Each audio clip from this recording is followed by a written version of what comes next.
My name is Bogumila Malinowska. I was born in Poland, and then I start practice in 1983. But I met Zen Master Song San exactly 40 years ago in 1981 in Warsaw. I was still study literature, and I was study to become a school teacher, and I still was completing my studies, so I kind of like postponed practicing and being involved with practice until I finish. Right away I finished. There was some longer summer holiday. I went for my first retreat in 1983 during summer. I wasn't born as a Buddhist. I was quite involved with Catholic practice quite intensively. I was helping church and went through all these stages in the learning about Bible and everything included in the Catholic teaching.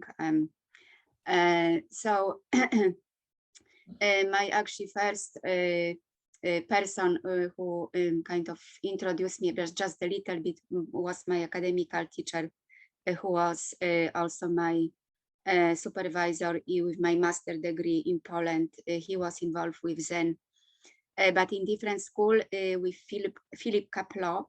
I've read his book. Yes, exactly. So famous book. 3 Pillars of Zen was my first book, and then he actually wasn't able to tell me a lot because it was still a quite difficult political situation in 1980s, early 80s. But I really asked him, because his teaching was quite interesting, and he was teaching literature, but also theory of literature, and I was doing this master about crime sonnets of Adam Mickiewicz. What is crime? No crime. The part of the country, crime list, crime. Krim. Krim. Yeah, Krim. Yeah. Krim. Our Russia. Yeah. Part of Russia. Krim. Yeah. It was Adam Mickiewicz was kind of like biggest, let's say, in 19th century poets. That was, I was encouraged to write about this. It wasn't much material that time, but I really, what I realized, his teaching was interesting and very insightful, and I really asked him to tell me where is this teaching style of teaching coming from, and it was actually right question, because he said, you actually don't tell people what I am telling to you, but I am practicing Zen, and I can't much talk about that, because he was few times arrested. He was quite involved with some political movement that time, and when it was 80s in Poland. Yes, 1981. Yes, 1981. Then he also gave me access to the book 3 Pillars of Zen. But because he was a academical teacher, he said, I'm really sorry, I can't invite you to practice. Just read the book, and then but I know he was running small group in his flat in actually very north, near sea, Polish Sea Baltic city where I was studying. And so in meantime, I met some girl who was my kind of colleague, but she was studying geography. So she said that she know another group, which was Zen Master Song San group, still in the rented place. She gave me address. So I said, why not? I'm just gonna go and see how is this. And so I went there. Zen Master Song San was there. He was the founder of our school, and he was just coming only once a year, and he wasn't any Zen center that time developed. So it was rented place, as I said. I wasn't very let's say impressed. I think I was maybe too young, or maybe I wasn't ready. How old? I I was 20 that time. And what was the language you speak with him? So it's English language, but there was like translators, and they could translate something. But I couldn't hear his Dharma speech. I was just seeing him passing by, and I was just mostly seeing people they was excited. So I guess I was too young, too busy to complete my study. So I talked with my academical teacher about this situation, and he explained me a little bit. He said maybe it's not the best time now for you to start, and so I think he was right, because I was really focused on writing and completing my study. And then right away, when I come back, I got my degree, master degree, and I come back to my parents' town, and then I told them I'm just gonna go to do some retreat, and I became vegetarian. My parents was quite, let's say, surprised. I wouldn't, if I could say shocked. It was very unusual time, but actually the Zen, the Buddhist was developing. So there was Philip Kapleau group in Warsaw, and there was a Zen Master Sung San group growing up. There was a teacher from Sweden, but it was Tibetan style group already, and I'm not aware about other groups, so I was just beginning very little. I think they originally started in in late 70s, so it was just kind of beginning of Buddhism in Poland.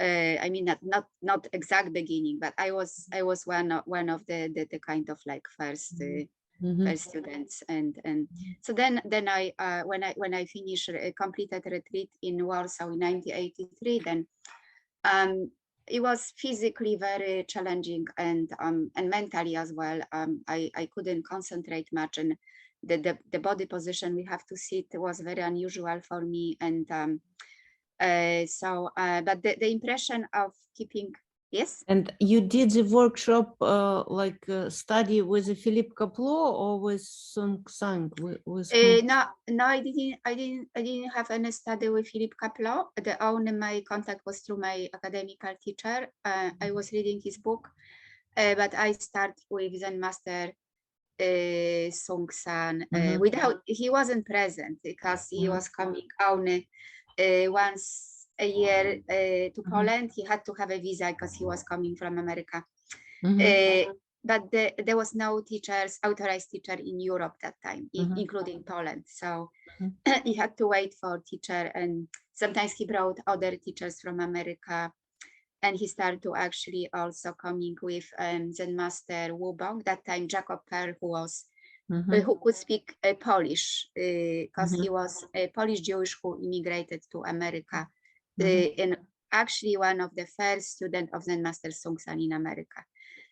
So my contact with Zen Master Sung San and with Jacob was quite often. Later on, when I developed a practicing group in my city in northwest Poland. So Zen Master Sung San came in 1986. And Jacob Pearl was Dharma Master. He was coming also very often. And so I know them from quite early time. And Zen Master Sung San also advised me in 1988 to go for 100-day solo retreat, which I completed in Polish place. It wasn't our school place. It was another, that time already developed another school, Zen school. So I asked them for help. So they gave me access to the Zen center in the mountain in the West Poland, where I have my apartment, and they was practicing around in the house. So I completed my 100 days solo retreat in this beautiful place called Przesieka. And those people was so helpful. I was quite young practitioner, and going through 100 days solo retreat was very challenging mentally, emotionally, but I was quite lucky because then Master Sung San set up my my retreat schedule. So I was just following schedule, writing diary, and it was no internet, no I didn't have there was no mobile phone as well, so I didn't have this like real connection, which is ideal for people who are doing that. Nowadays it's quite difficult because everybody use mobile phones and stuff. But that time was not developed, internet not developed. So it was challenging, but I felt very, very good after when I completed, and I actually I was practicing intensively since I started running some groups in Poland, and since I moved to UK in 2003, I was connected with Paris Zen Center when Jacob Per was the guiding teacher. Jacob Per also was the guiding teacher of the European school. And then I 2005 I started also developing a Zen group in London. So that's what I am doing still now, and it's partly in my apartment, which you can see. This is my apartment, but recently I also get access to rent place in group therapy center in about one stop from my place. So we have 1 day retreat every month. And some point of your past, like did you get enlightenment on some point, or what's actually move you towards all this direction to Zen? What's mostly when I was quite young, I think I was maybe 17 or 18. I was little struggle to find some kind of like spiritual support in the Catholic Church. It wasn't like any negative feelings towards church, and then almost all my family is still connected with Catholic Church, not the whole.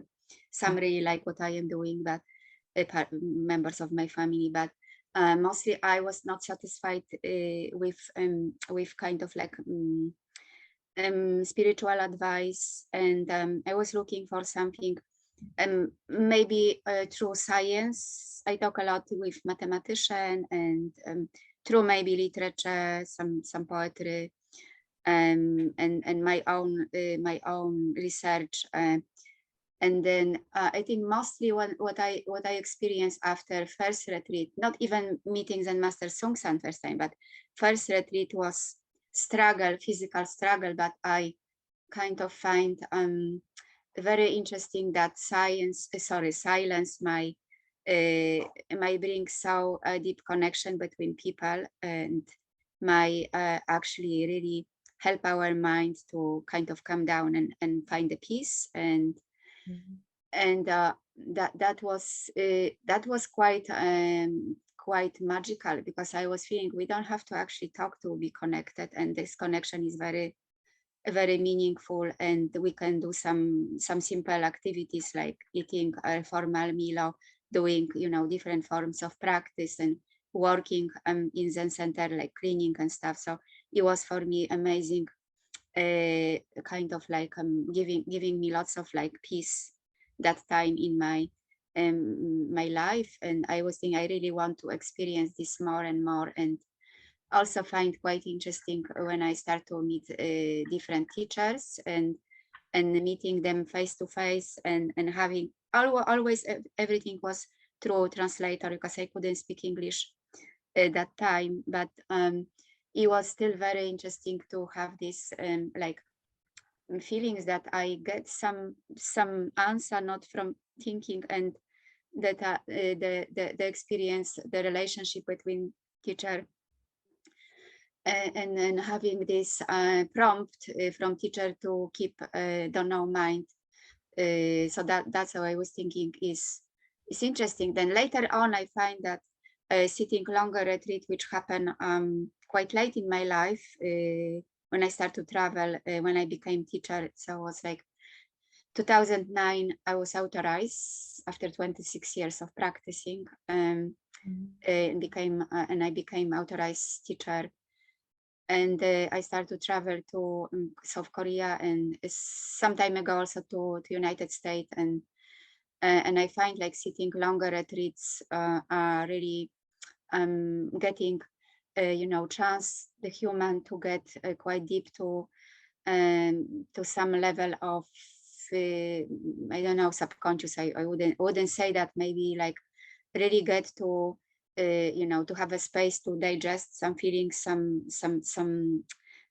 thoughts, and some habits, even some habits. Like I was quite amazed. I would not follow some habits. Like I think all humans have some habits, but since some other habits became much weaker, and that was amazing, because I really was looking for some mostly freedom from being pulled to some way of thinking, some way of behaving, and I guess that was really helpful to have this and this kind of intuitive connection with people, and as I said, and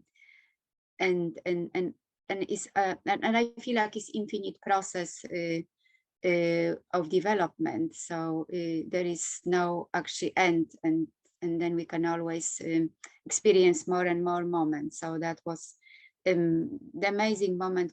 First time I when I left 100 Days Solo Retreat, that time was quite young. It was just such a like colorful.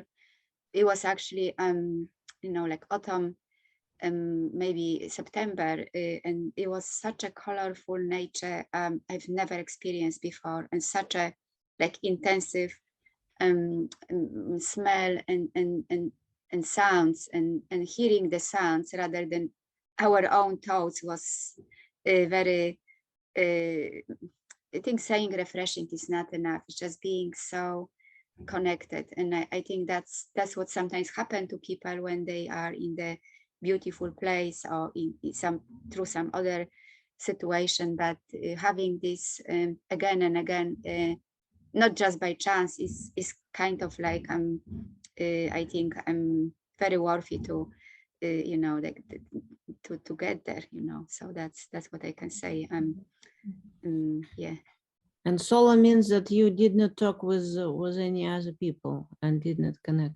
Like... No, I didn't. I just had to move since some moment, maybe after 40 days, I have to move to another room, but it was arranged by the abbot of the center, as I was doing this when they was out for walk through some some instruction.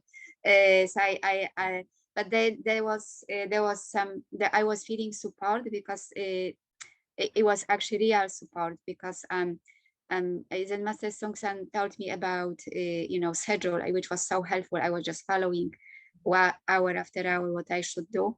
I was doing also midnight practice, lots of prostration. I was so young, so I could do that.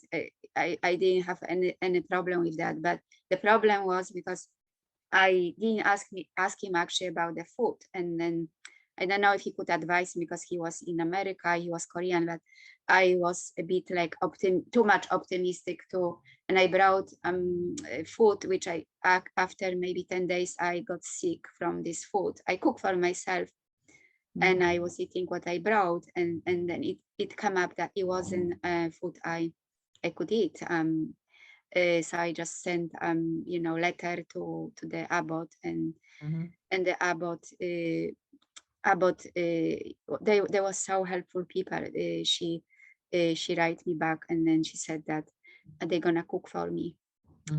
So that was so I was so grateful to them, and I'm still grateful. I probably would survive, but I probably would be very sick. So that was it was quite amazing, and all this experiencing during my retreat was also basically freeing from intensive thoughts, intensive feelings, and slowly to really hear the sound of the tree, of the some birds or something, which we say, oh, it's just obvious, but it's not really obvious. It's not obvious. We are so disconnected. So it was so amazing.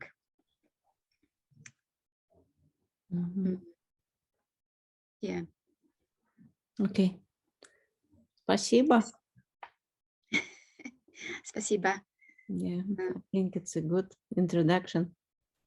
Thank you so much for this interesting question and for being there. Хорошо. Ладно. Maybe if I will have some more questions, I will ask you. No problem, and we can be connected. Хорошо. Ладно. Хорошо. Спасибо. Пожалуйста, до свидания. До свидания.